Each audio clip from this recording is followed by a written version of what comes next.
Welcome to another month of Small School Connections and chatting about everything that you want to know more about. Many of you have put lots of good topics into the registration form, so we will try and work our way through those.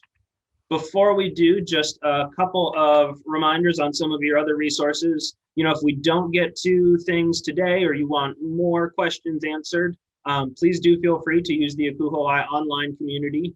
There's a bunch of us who surf on there and try to answer questions as they come up too. You can also find stuff just in the library when folks have asked those questions in the past, elsewhere on the ACUHO-I website, and then also a bunch of our recordings from these different roundtables have also made their way over to our YouTube. So make sure you are checking in on those. A few reminders about today's session. First off, the session is being recorded. Please use the chat if you can reintroduce yourselves rather than us going around the room out loud. If you can just toss in the name or in the chat, your name, your position, your institution, and what state you're in. But again, really, this is conversation based. This is all of us having the opportunity to connect and network, share our experiences and hear what other people are doing. So, as best you are able, please do have your webcam on, jump on your microphone, but keep it muted when you're not talking. And also use that chat function when you have other things you want to add in, and make sure you don't forget, because I know I'm listening to good things happening and I often forget the wise thoughts that I have. So feel free to speak up and or use that chat as we go. Beth, I know you did a good job of being able to go through the registration stuff and kind of cluster some of our questions. So where's a good place for us to start? Okay, so I tried to summarize everything as much as I could. And if I forgot anybody specific, this is when you can definitely say Beth, I really want this one answered, and we'll stop and we'll answer that one or have a conversation about it. But kind of the flow I was looking at is a lot of people talked about COVID regulations, updates, stuff like that. Then I was thinking we can move into talking about opening, training staff, wearing multiple hats, and then moving into conversation about cutting costs, because that's kind of the flow of what the questions came in as. Again, if you had a specific question you wanted answered and I don't read it off, feel free to just say, hey, what's up? So the COVID questions that were coming is mostly what does it look like for the fall for COVID mandates for your college and your institution? Everybody's getting different stuff right now, but feel free to share what you would like about that. But it was everything from mask wearing, gatherings, testing, opening with COVID regulations, classroom size, vaccinations, are they mandated or not at your institution? How many units are planning to keep online for COVID? Will you be having a quarantine building for the fall? That's kind of all of the COVID stuff I could quickly read through for questions.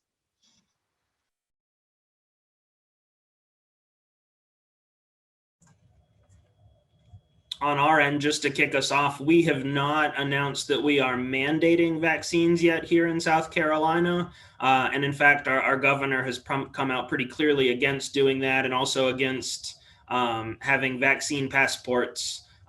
They are un-American, according to our governor. So trying to figure out what that looks like with the state schools. We're a private school, so we can do what we want.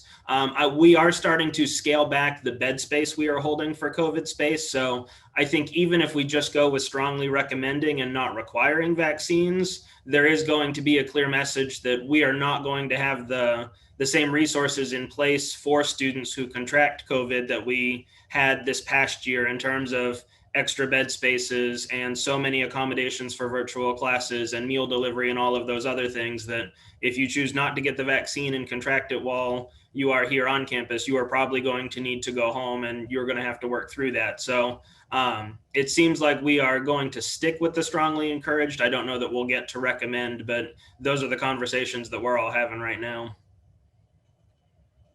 I can continue on. Here in Philadelphia, Pennsylvania, at the Curtis Institute of Music, we are strongly encouraging folks to come in vaccinated, and we are providing a vaccine clinic on site during orientation for any of our students who don't come in vaccinated or couldn't get vaccinated in their states or countries, because we do have a large number of international students here as well. We work in Philadelphia with the Philadelphia Health Department and City Hall and meet on a regular basis every week, and they kind of go over guidelines around opening with COVID, and they're kind of recommending strongly that schools do push students to get vaccinated. So most schools, if not all in Philadelphia, have already said they are mandating vaccines or requiring them, with the exception of 1 or 2. I did have a question for the group based off of this conversation with the vaccines. I'm just curious if any institution here may not require their students to get the vaccine, but are you requiring your student staff to have it as a resident assistant or paraprofessional staff? That's just something I've been wondering myself, if it's okay to ask now. It's sure. So at Suny Morrisville, we're a SUNY institution. They have said that vaccinations are going to be mandatory, but we're waiting on more guidance. They just made the announcement like all of New York State kind of thing. So we actually were a vaccination site for our county and still are. So many of our students actually are our RAs were given the access to go and get vaccinated first without having to go through a lot of stuff. So interesting enough, right now, I only have 3 RAs that aren't vaccinated for next fall because they chose to get vaccinated, not that they had to. We also have a SUNY pass. Our governor doesn't say it's, we have a New York State pass on our phone. So it like loads all of our tests that we have and it loads your vaccination card. And so we don't know exactly what's going to happen in the fall, but it was very interesting to me that only 3 are not, and all of my professional staff is. They all took the chance to do it. Again, no one was mandated to do it at that time. We are going to keep a building for COVID quarantine isolation, but it's also getting renovated like almost at the same time, if that makes sense. So it was coming offline anyways. So we are going to have a building that we're going to have available if we have anything with COVID in the fall. What we've been told is plan like we did for the spring for move-in and hope that we can cut back throughout the summer. So like free tests before they come, tests when they get here, vaccinations coming down, stuff like that. We have already updated our software for the vaccination marking so that like students can turn in their vaccination paperwork and it will code that they have the vaccination and which one it is. Otherwise, we're kind of just like, we're hoping for guidance at the beginning of June. But I don't know the answer for that, but I feel like if SUNY says they're going to be vaccinated, we're going to have all of our staff vaccinated, so. My institution in Minnesota just announced actually this week that they're requiring vaccinations for students to return to campus, but they won't be requiring them for staff. We were pretty vaccine hungry on my campus specifically. Our staff, they just released, is about 86% vaccinated across campus. And then our students are up there between 70 and 75%. So as far as student staffs, they were clamoring to get the vaccine, and we made that available to them. I think March was when we sent the message to them, letting them know that they were eligible, and all of them jumped on that train. So the student staff will just be lumped in with the rest of the students that they'll be required to have the vaccine. And then we're using our normal vaccine, what do you call it? When you want to be vaccine exemption form that the university or the college uses already, whether they are, they have a religious or other reason that they don't want the vaccine or a medical reason, they can apply through that to use through the college's existing infrastructure. So for us in West Virginia, so the institution I work for, we are, when it comes to student staff, we don't have anything currently mandated. However, one of the things that we are hesitantly optimistic is the fact that we are looking at what the rest of our peer institutions in the state of West Virginia are doing so that we basically follow suit. We haven't decided as of yet if we are going to be mandating vaccines or not, but we're seeing how everyone kind of goes to then basically follow suit. I know that we are for sure waiting for it to be finally approved through the CDC before we actually, because since it's emergency approval, we're like, we want to wait until they get official to then make it required. And then when it comes to bed space, we in the fall and spring had one of our floors in one of our buildings, which is 32 beds, as a completely isolation floor. As of right now, we are looking at keeping it to that same floor. However, there is a possibility of us going fully maskless, everything. And again, we're optimistic that mostly everybody is vaccinated up to a certain point so that we can basically operate as a normal year. So that if we do have any COVID situations, it would be on that floor, or there's a potential of moving it down to a floor that's about a little bit less than half that. Just again, all hesitant. We're all just basically waiting on what the guidance from the state as well as from our VPs basically and our president decides of what would be the best option for the institution as well as for our students. So we're basically like, we have all these grand ideas and we're planning on a normal fall start, but we're all expecting the worst, hoping for the best, essentially.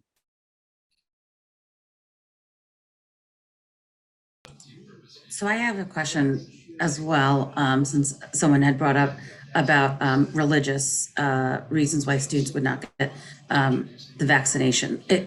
Does anyone have any plans of how they will house those students that do not get the vaccination due to any religious affiliations or practices that they have? No, in our case, I think it's less about where we're going to house them and more about which protocols and policies apply to them versus other students. So they'll be still required to mask indoor, outdoor, wherever they are on campus. There'll be some, I would imagine, we're still fleshing some of this out, but there will be some restrictions around like event attendance and how they're able to show up at some of those events, obviously not barring them for their vaccination status, but, and also so much of that is going to be honor system because there's very little in the way that we can do as far as like requiring someone to disclose their vaccination status to us. So that's the general plan. As is the case with COVID, much of that is probably up for negotiation and change. What we were told is if they process the exemption paperwork, it would be the same as any other student that has exemption paperwork on campus. And I don't know who those students are. So I would not know how to change their housing due to that. So that's kind of what we were told is exemption paperwork is exemption paperwork. And I'm not legally allowed to know. So I just house them like they're anybody else. I was going to add, so I'm at a small college in Wisconsin, and I know for us in our residence halls, we have some students who aren't vaccinated for other things. And I had to laugh when like we were sort of pandemic planning back, a year and a half ago. And I said to our campus nurse, I was like, so like if somebody isn't vaccinated for like, MMR and all that kind of stuff, what's the threshold for how many cases do you say what's an outbreak on campus? That number is 3. And I was like, well, so basically what she said is if there is an outbreak, those students, they have to leave the residence halls. And I think that might be a health department thing. So I'm kind of wondering if that might be the kind of place that we get to with COVID, where if there happens to be more than a certain threshold of cases on the campus, then the student has to go somewhere else. So I think that, that's an unfortunate thing. And I know for fall, we're still planning on, we're not, at least at this point, we don't have mandatory vaccination. And we're even contemplating, are we even allowed to kind of ask that? Although we did just today send out a survey, it's a voluntary survey, but to sort of get an idea of how many people are vaccinated. And we have been asking that question on our intake form when students submit that they've been exposed or they're potentially having symptoms. We have started to ask, have you been vaccinated? And we've had sort of mixed-ish results on that. Julie asked a question in the chat, and it says, if you do mandate testing, who will cover the cost of that? Is it done by the institution, or is that on the student to get the test and provide the results at their own expense? So at my institution, we have been doing weekly testing all last semester. We were told to plan for that in the fall. Again, we're just waiting on, we're hoping this summer we start getting stuff that's laxed, but right now we have to plan as we're still full force. So it'll be weekly again, and the college pays that cost. We have not charged the student. The only time a student has been charged is if they miss testing and they have to go to our local pharmacy to get a rapid because they missed our testing. Or if they have gone home and for them to return, and that was hopefully only this year and not next year, but again, have to plan. They've had to pay for their testing to come back to campus. But otherwise, we have not made any testing on campus have a charge to it. We're similar. Sorry. No, I was just going to say, Julie, we actually, this year, we covered the costs for a vaccine clinic that we did 2 months ago, where we provided staff, faculty, and all of our students who were around and interested with both Pfizer shots and did regular testing. We covered the cost for that this year. However, for this upcoming fall, we are going to implement a COVID-19 fee to every student that will cover PPE that we'll be giving out to folks, any tests that we might need to do, whether it's regular testing or sporadic testing, a vaccine clinic, a potential booster vaccine clinic down the line as well, because boosters will be something that we have to think about towards the end of the year, and everything else, that extra cleaning that's going to happen, that will all kind of come from the COVID-19 fee that we'll be giving, that we'll be charging every student. I was actually typing up a response. What University of Charleston has been doing as of right now is that to come on campus, they were required to get a test and present that, and that would be covered by the students. But then any of the surveillance testing and because we are a heavy athlete campus, those students are also essentially tested almost 2, 3, 4 times a week, just depending on the program. So all that has been covered by the institution. Technically, the state of West Virginia has been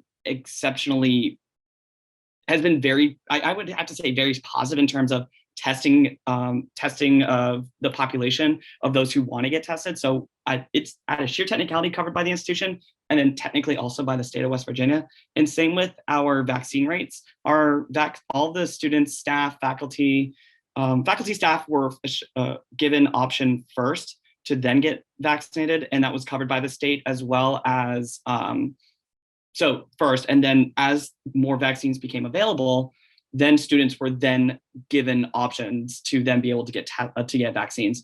And we first started as our RA staff and student staff, and then it was filtered down to the rest of the students. So it's a matter of, for us, it was kind of covered by our institution, kind of not, and especially with our vaccines, that was purely by the state of West Virginia. At my institution, we also did weekly testing starting summer into fall. I actually became a certified nursing assistant because I had to give the test because we don't have a health center on our campus. So I was the one who actually gave the COVID-19 test for the first semester with a couple of my coworkers. And then as time went on and more students started coming on campus, we partnered with a group who then took over testing on campus, which was fantastic. And it also had the ability to get testing any ACME in Delaware, and it was at free to the students. So if they were in an hour away in our Dover area, because I'm from Wilmington, they could go to an ACME down there and get tested if they couldn't make it up here and do our testing. That was 2 days a week. So the students really liked it, and it didn't really cost them anything, and they could go anytime. So even if they started feeling symptoms and they weren't sure, they were able to go get tested, and we got a copy of the results ourselves. So it was always good for tracking and stuff. Yeah, so I'm in a small private institution in New Jersey. We covered so we have a testing site on campus for winter break. We did let all the students know that for spring semester, they needed to all have a test uploaded into our system before they returned to housing for the spring semester. And then for the spring semester, we mandated that all faculty and staff were going to get tested every 2 weeks, and they were going to be randomly selected to be tested. And if the students did not get tested, then they were processed through student conduct. And that was a lot of fun for us. But we also were able to provide vaccines at no cost on campus to our faculty and students and staff at the end of April. And then we also provided a get ready to go home rapid testing for students that wanted to get tested before they flew back or drove back to any of their home states as well. And so all of that was covered by the institution. So we've spent like 20 minutes on this. Do we want to move on to the next topic? I know that we'll come back to COVID. I think that's going to be a conversation with opening for the rest of the summer because we are having these every 3 weeks, right, Drew? So we can keep that as like opening conversation throughout the summer / COVID regulations, if that would work. And then we can move on to, so it's the opening, like training, staffing, stuff like that. Does anybody want to take on any of those questions? So it's talking about plans like RA pro staff training. Are you doing it hybrid? Are you doing it in person? Is there anything specific that you're wanting to work with on your pro staff RAs? There was also stuff about barriers, professional barriers, things like that. Engaging the experience for RAs, reminding them of the role being different now that we're hopefully going back to or starting a new normal, as some people say it. So what is everybody's interest with, I guess, staff training? I guess I can go real quick. So it's for us at so here long story short, my position is actually brand new. So we have 4 residence halls on campus. And we have a population on campus of 1,500 with on-campus bedding roughly at 700, plus or minus. But because we had 4 residence halls up until December, we only had 2 pro staff and 2 grad students that oversaw the 4 halls. And because we've transitioned to more, technically so my first title is residence life, it's a RLC residence life coordinator, but their position's more geared towards like an assistant or associate director type kind of positioning, because we each have our own functional areas. So because of that, our training, we're in a complete redevelopment of the entire program from the ground up. So it's a matter of, for us, when it comes to staff training and everything, we are looking predominantly or almost exclusively in person, based off of new guidelines that are coming in. It's when it comes to like 3 feet per spacing and stuff like that. And again, based off of the fact that we are completely vaccinated, what's the vaccination rates, stuff like that. So we are hoping for that, again, but with that as well, we also will have a few other components that are online as supplemental, especially when we have outside presenters who are unable to fly in or whatever. We are looking at having them do a Zoom in, and we basically do a coordinated Zoom versus on-campus presentation that we will also, as the RLCs, will then coordinate with that person. So it's kind of like a mix, but mostly in person, if that, I guess, answers that part of that question.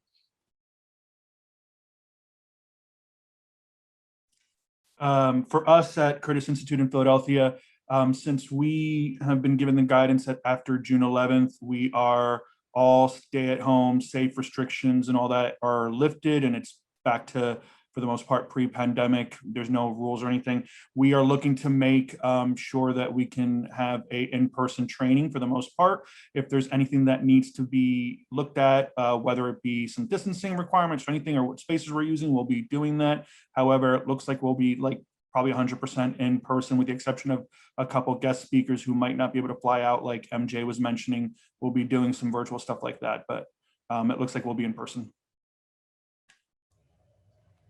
Here at PC, we're planning to be in person as well. I've already been talking with our assistant director that I'm not even wanting to use the term pre-pandemic things that we did. We are starting totally fresh. Whatever we do is going to be the way that we do things from here on out. So we want to change our programming model. Now's the time to do it. We want to change something we do about training. Now's the time to do it, because last year was so far off of anything that was normal. We have a whole lot of opportunity to do whatever we want differently moving forward from here on out. So maybe by our next month's conversation, I will have some more ideas on what all of that might look like, but we are really taking this opportunity to think, how do we just start entirely fresh when we get to training for the fall semester? To piggyback on what Andrew said, we started something like that with our selection process. And I know a lot of folks were looking at, do we need to have group process? And I know for many years, many folks were trying to get rid of group process. It's a bit archaic. I think we've all kind of said at some point or another. So a lot of what I've noticed is a lot of folks use this advantage or took advantage of this opportunity to think outside the box and do something different that wasn't group process this year. So I agree with you, Andrew. I think this is a time where we can start re-looking at how we've been doing things for many years and changing it up. Yeah, we are also taking into fact and into our factor is that our CDs this year, our brand new CDs this year did not really get that kind of experience that they would have normally gotten. And so we are going to take a look at separating some of our training for our returning staff versus our new staff to really work with our returning staff and working with, because they didn't experience conduct, they didn't, experience that real in the residence halls hoopla that we all love and are in the job for. And so those are the pieces that we're really concentrating on. We are going to be our plan is to be completely in person. We will have some Zoom backup plans in place if something goes awry, but we are also taking the opportunity, as Andrew had mentioned. I have been here for 2 years. My other 2 assistant directors all started during COVID. And so it's a brand new opportunity for my director to really take a look at what we do, how we do it, and what are the things that we can change completely and improve, the way that we do the things that we do. I'm reviewing actually both pro staff training and RA training over the summer. And another thing that we're doing is instead of it just being myself in the summer and only having 10-month positions, we have actually added 11-month RDs. So as RDs have moved on, we've been able to add 11-month RDs, which if anybody understands small schools, you don't have a housing operations person. So you're doing housing operations and trying to get training up and off the ground, and your RDs show up on August 1st, and your RAs show up on August 8th, and you have no time to do anything. So we're looking to, I'm so excited. We have 11-month positions. We have 2 of them posted right now. If anybody knows anybody that's searching in middle New York, anyways, moving on. So what we're doing is we're actually revamping. We are going to use some of the online trainings because there are people that will still do online trainings that we would never get them for a cost to come to campus. So we're kind of using some of that to work with RAs and using some of the online stuff that we got to take advantage of during COVID, but we're going to have the RAs in training in person. So it's not a hybrid, but we are definitely using some of the resources we found and were able to get when everything was going on. Also, with changing on the 11th month position, we brought in residential curriculum 3 years ago. And this year it was really kind of put a little bit on hold. We didn't get to do as much with it as we normally would, grow it, stuff like that. So I've been working with some other schools to also implement like a professional staff training that's every month. Because like one of the things the RDs brought up to me is, why do we go over Maxient training the first week in August and we don't have our first case until like mid-September? And I'm supposed to remember what I learned in a 4-day jam. So just trying to, yes, I actually have an RA. I actually have someone doing the RA 101 ACUHO-I class. I'm in the pro staff one just to get other ideas. So definitely take advantage of the ACUHO-I stuff. I see that's getting posted, so great idea. But looking at both pro staff and return and RAs, and then we have returning RAs that were here before COVID, and we have the RAs that were hired, and like some were hired in January, and then we closed in March, and then they came on in the fall, but they've never had a real experience. So just kind of starting, what can we take that was great? What can we throw away and start over with? And what do we have to have? So like, what are mandates? So what are the things we can't change? So it is very nice, and it's a very clean plate. And it's like refreshing. You get to like add the stuff you want. So instead of having to eat the Jello, you can have strawberries now. So like, just remember that, I guess, over the summer, that like put the things on the plate you want to eat instead of what's been on the plate for years. We've been, as we look at training, I think something I've tried to be mindful of, because I manage our overarching student staff program. So I do training and selection. Because the student staff had such a poor experience this year with COVID, because they didn't get to do any of the fun portions of the job, our turnover was really high. So we've lost a lot of great knowledge that usually would have helped supplement our training. So keeping that in mind, I think we're probably going to be more information and heavy handed with that stuff moving into our fall training, because we just have fewer folks who have been here and done it before to help us with that.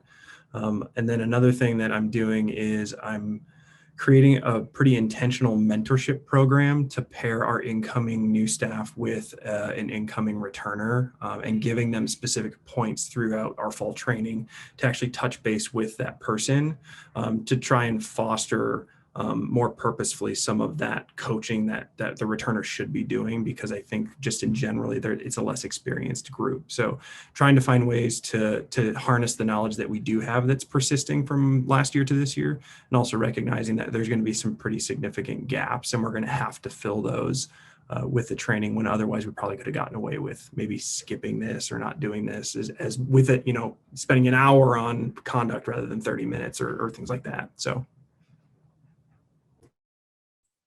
One thing we're doing this year for the first time in my institution is we just started our Rho Alpha Sigma chapter this past year for the RA Honor Society.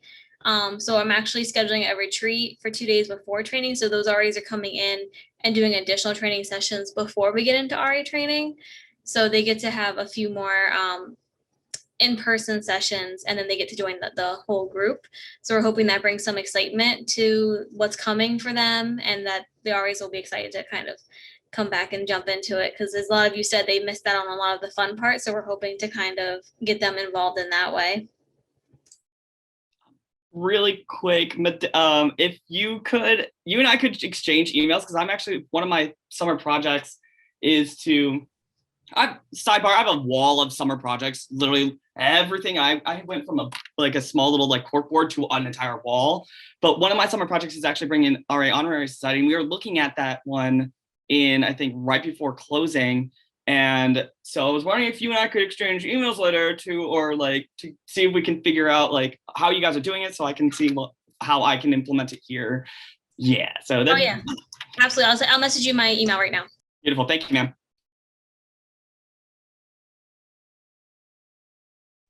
So MJ, this is totally what that's for. Just so you know, is if you like something that someone else has, send them a private message saying, "Hi, this is my email. Can you send me that?" Totally do that. That's what all this is for. It's not just for every 3 weeks to log in. People are probably sharing ideas that are amazing and will work for everybody. So I say it's professional borrowing and not stealing. Go professional borrow the crap out of other people's stuff. Okay, so we kind of talked about training opening. Does anybody want to keep on that topic, or do we want to change to the many hats we're wearing? And MJ kind of started that with, I think, the board behind his head of his summer project list, instead of it being a small one, now being a big one. Or do people want to keep talking about training stuff right now? I don't want to cut anybody off.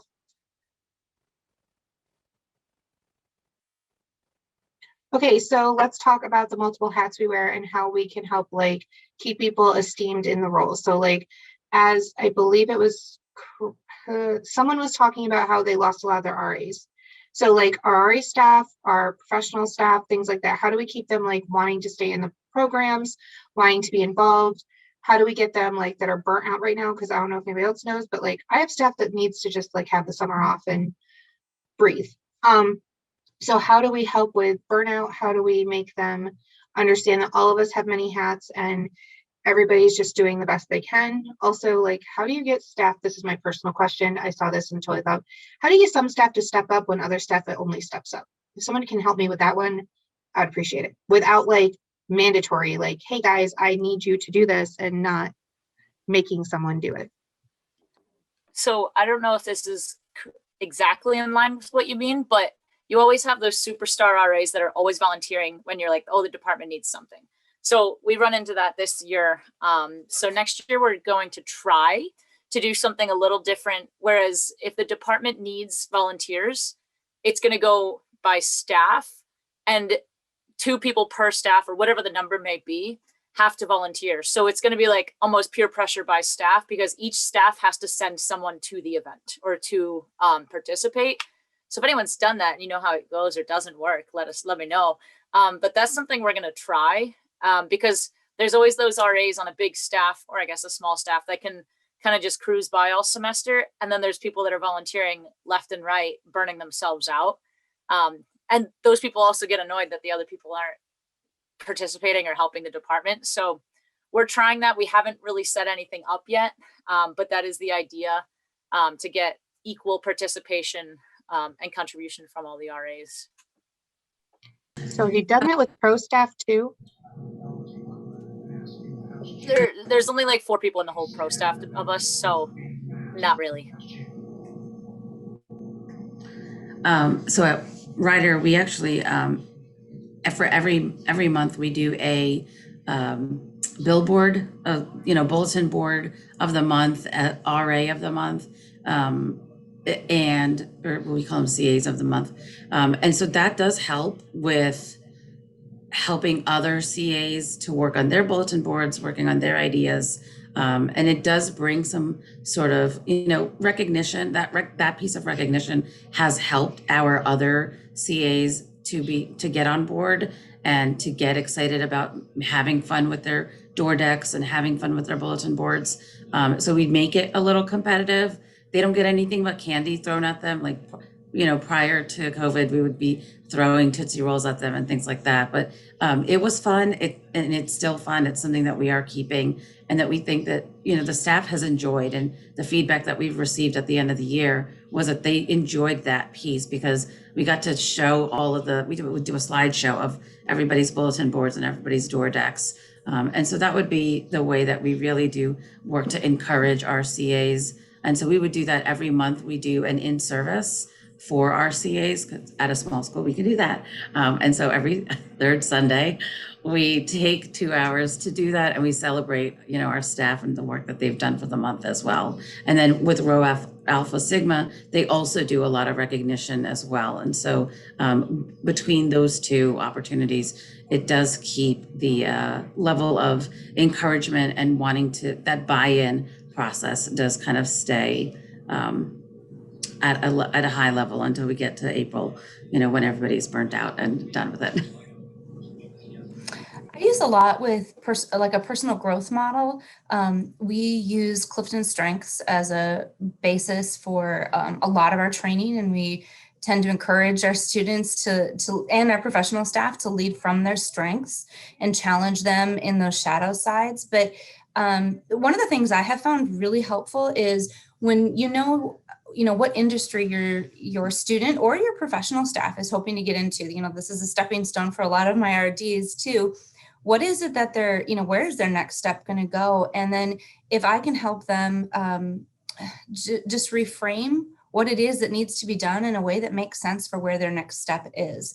So, if I'm looking at someone who's a business major, how are we looking at projects in a way that makes sense in the business model? If you're going into nursing, and what is it that you're going to need to do in the world of nursing that is helpful, that we can play off of, and then use that with the strengths. And I get very few people who turn me down when I challenge them or ask them to consider adding something else, because I've had a chance to, look at it with them strategically, look at, where are your strengths? Where do you want to go? How is this going to help you? What does this mean you can put on a resume or a CV at some point?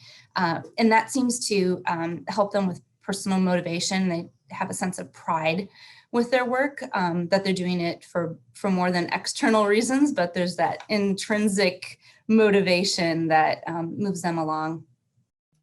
I think this might be my approach might be a little bit controversial, but I think the number one way to show appreciation, especially this past year, for all the work that your full-time and your student staff have done, is compensation, first and foremost. I think it's just, I know we often try to look at other ways because we're tight with our budget, or there's things we can't do, but really at the end of the day, it is a job. I've only worked at small private institutions where it's specialized. So I've worked at an engineering institution. I've worked now at at a music school. And so nobody's interested in really going to student affairs when they graduate. So this isn't like on their resume at my previous institution, it didn't mean anything what their internship compared to their internships. And same thing here, it's not going to help them get anywhere. But I think because they've been doing so much work and because it is a position, I think it's important that we rally around trying to get them better compensation.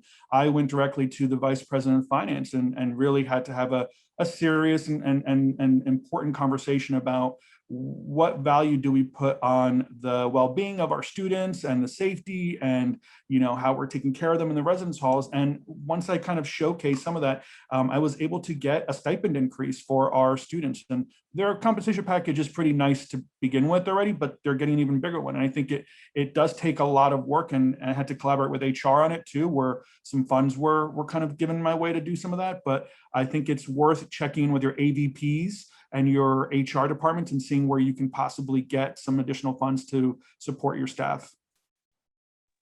So 2 years ago, we got the RAs full-size beds and we give them bedding every year. And I'm not even joking, like because of budget restraints, okay? It was, what could we do that was a compensation that they would enjoy? Because they do get their full housing, they get a stipend off their meal plan, things like that. And the one thing I've always told my staff is they always want parking passes for free. I'm like, I'm not doing something that not everybody on staff can like receive the reward. I even made them all raise their hands at the last in-service who had a car. It wasn't even half of the staff. So that wouldn't be fair that half of you gets a $98 stipend for your parking pass and the rest of you don't get anything. So what we did is the staff really said they just wanted bigger beds. I don't know if anybody else ever has this fight, but they want 2 beds in their room. Does anybody else have this fight?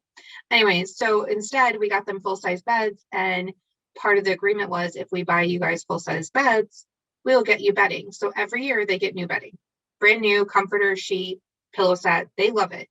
I was shocked at how well that went over. I know it's not financial stipend or anything, but like it does come out of our budget, but I was able to explain that better, if that made sense, like of why we were doing it. But yeah, the bedding, like I was in a building today and they're like, so what are the patterns for next year? What? I'm like, okay, we'll talk about this during the summer. I'll get the email you always get. You'll pick your pattern. We'll keep it moving. But they literally asked me, what are the patterns for next year? I think I agree that trying to increase compensation is always great. I do think there's a fundamental difference between compensation and appreciation, and being able to articulate those to staff and show them that like outside of your normal compensation, here's how we can appreciate you, which is admittedly something I'm not always great at. But I think as far as buy-in and getting volunteers for things, I think, I'm at a small school with a really high achieving population. So we get typically the same students that volunteer for literally everything. Something I've tried to get them to do is like bring a friend, like tap somebody else on your staff and bring them with you when you're going to volunteer for things. But also, I think at the end of the day, if I'm going to set a task or have a project or have a thing that I'm going to ask staff to volunteer for, if it's the same people volunteering every time, like I'm not really going to spend a whole lot of mental energy trying to figure out like, why is it always the same person? If I want to spread it more evenly, then I'm going to make it required. And I'm going to be in control of like how many staff members I need. Here's who I need to sign up. And I'm going to try and find a way to do that as equitably and inclusively as possible. But if it's something that I'm really worried about what the split's going to look like amongst my staff, because they are super concerned about fairness, which is upsetting to me, I'm going to try my best to program it so that they feel like things are equitable and make sense. So I think at the end of the day, trying to make a decision about do I care whether or not this is volunteer or is it something I can mandate? And then something else that we've done which helps with this is we have a point system for our returners. So our folks are 1-year contracts. They get reset during selection. They all have to go through the process again. No one is guaranteed to come back. But for all of our folks who want to return, there's a point system and they have to accrue a certain number of points to make them eligible to return, which is nice because I think it shows some additional buy-in, some additional dedication for people who want to come back for the position. It also, whether we intended it to or not, sets an expectation for our new staff that they see these folks going a little bit above and beyond. Whether or not it's required and they realize that, I don't know. But. So one thing we've done, which we're trying to get away from actually like paying for things. We don't pay our RAs at all. They just get a room and board, which is half the battle in itself. But we're very small. We only have like 330 people on campus. So we're like maybe the smallest one. But so one of the things that we did was initiate the Rho Alpha Sigma that I mentioned earlier as like a way of highlighting those students who are constantly stepping up and doing things, because then they're also nominated by their fellow RAs and staff members. And we tell them their nominations, we read them to them, they get inducted, and they get to do more things that regular RAs don't. For prime example, we're working on a talk series where we have past RAs come back and talk about their experience after an RA in life and how the RA position can help them in their careers outside of student affairs, like in finance and stuff like that. So they get an opportunity to like meet people one-on-one. And on top of doing all of those kind of things, we've also been really goal focused and making sure that they have goals in mind. So I know with the RAs I supervise directly, we do a vision board in the beginning of the year, and every one-on-one I ask them to tell me what steps they took that week to reach one of their visions. And if they didn't, then why not? Let's talk about it. Are you burnt out? Like those kind of conversations, which can be really beneficial because it gets them like talking about that kind of stuff. And then also RA Appreciation Day. Instead of just doing a day this year, because we were only here for one semester, because we closed in the fall, we made it a whole week of activities. So every day we had a different thing to do with them. And each one had a theme. And then the last day they didn't know, we had scheduled a meeting on like a Thursday night, and we don't have classes on Fridays on my institution. So they were mad they had to meet a Thursday night. And we made a surprise virtual paint night where we dropped off snacks at their door and their paint kits, and we all got on Zoom and did like a paint night together. So just stuff like that. I think even just surprising them with little things that you can't afford, or just even doing like little things. We did like we don't know what we would do without you, and we had donuts sitting in our office for them. So those kind of things I think really help them and know that you support them. I think appreciation and support can go hand in hand. The other thing with compensation and appreciation is looking at all of the things we ask our staff to do and saying, where can we stop doing that? We have had so many other offices kind of work their way into shoulder tapping RAs to help us advertise for this program, help us get to this. Hey, can you have an RA ask a student about this? Where can we maybe be a little better buffers for our staff as well? I don't know if that's appreciation or if it's compensation or what that is, but I think places where we can protect our staff and maybe say, we got to find a different way to do a few of these things. They are not full-time mental health counselors, party planners, academic tutors, all of these things. They are still student workers, and we need to protect their time a little better than maybe we have in the past in some places as well. Great example of that is posters on our campus. We told our staff members that they're no longer responsible to hang up posters for student events, which is helpful that we're on a 4-year residential campus. So we've basically told organizations, find somebody from your organization that lives in those buildings and they can hang them up, but our staff's not going to do it anymore, which weirdly got like resounding standing ovation from our staff members. They were so tired of hanging up posters. We had something similar happen on at our college where our computer lab wasn't open for a Saturday class, and it's like our biggest class. The person just didn't show up to work, and they were like, "Oh, you have 2 RAs in your office. Let's split them." So they don't know what they're doing in the computer lab, so they're running back and forth trying to tag each other out and get meals and work in our office because we make IDs. And at the end of the conversation, I got the director of the computer lab to give them a gift card, because I'm like, they didn't have to do that. They shouldn't have had to do that on a Saturday. So that's like the one time I actually got like some kind of compensation. But that's a prime example of people think nobody else can do it, an RA can do it like immediately. It's one of my pet peeves, honestly. We started doing a similar thing as far as buffering, like, oh, can they advertise for this? Why can't your members who live in the halls do it? We redid our requirements for posters. That way they're really focusing on those things in the job description, and it's been really helpful. Everything that, and one thing I've really kind of pushed for them is like taking time away. Like, if rent off campus that you can go stay the night with, go hang out, go have fun, go do that. I know that you have some things coming up, but we can kind of shift, like having that flexibility and shifting things around that way. They don't feel like oh, I feel bad about putting this off. No, you had 4 tests last week and 2 nights of on call that were rough. And that's been super helpful with like burnout and them just like being more honest about like how they're doing.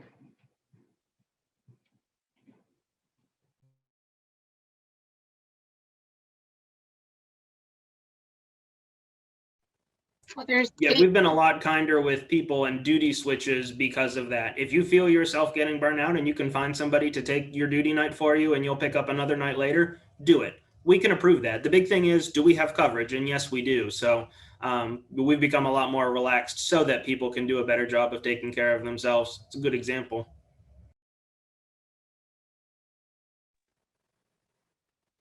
So there's like 8 minutes left. We're gonna move for the next meeting in 3 weeks, or conversation time in 3 weeks. We'll definitely keep opening on the docket, and especially like COVID, I guess, regulations, hopefully laxed COVID regulations for fall 2021. So we'll have both of those to cover, but is there anything that anybody wanted covered today that they didn't get covered, or is there something anybody has a question about? And how many people now are going to do the RA Honor Society that doesn't already have it? Anyways, moving on. So I have a question. So just for the future, I put it in for the registration for in 3 weeks. But because of still being cautious for the fall semester, and understanding that there are going to be students that are still apprehensive about a lot of things, I am really looking to revamp our occupancy management and how we account for students once they've arrived. We normally in the past would actually take the roster, because we have like 2,000 plus students. We would just take the roster and actually have the CAs go say, hi, my name is, and I'm your CA, and how are you settling in? Great, can you sign this? And so instead of that, we're looking to move electronic, and also look at just other opportunities. So if anybody has anything that they can share for next time that is in regards to how they do their occupancy management in that regard, that would be great. RoomPack now has an option for that, and that's what my staff doesn't know this yet. And I know some of them are in the conference room behind me, so I'm going to try not to be too loud. But it's something we're looking at for next year. We used to do the Excel file, but we also checked it 3 times. We checked it at move-in day, then we checked it at drop bad day, and then we checked it at refund day for housing. So that way we had the most accurate number of those different breakdowns. Our refund day is now earlier. It's closer to that drop bad, thank God. But RoomPact has an option to do electronically where the RAs can do it and keep track of it, or your RD staff, whichever staff you have. So, and it's all cloud-based, but I don't know if you're interested in that. But I can definitely chat. I sent you my email. Let me know. I love occupancy. I've been playing with it all day. Anything else anybody wants to chat about? Otherwise, we'll see everybody in 3 weeks. Have a wonderful Memorial Day weekend.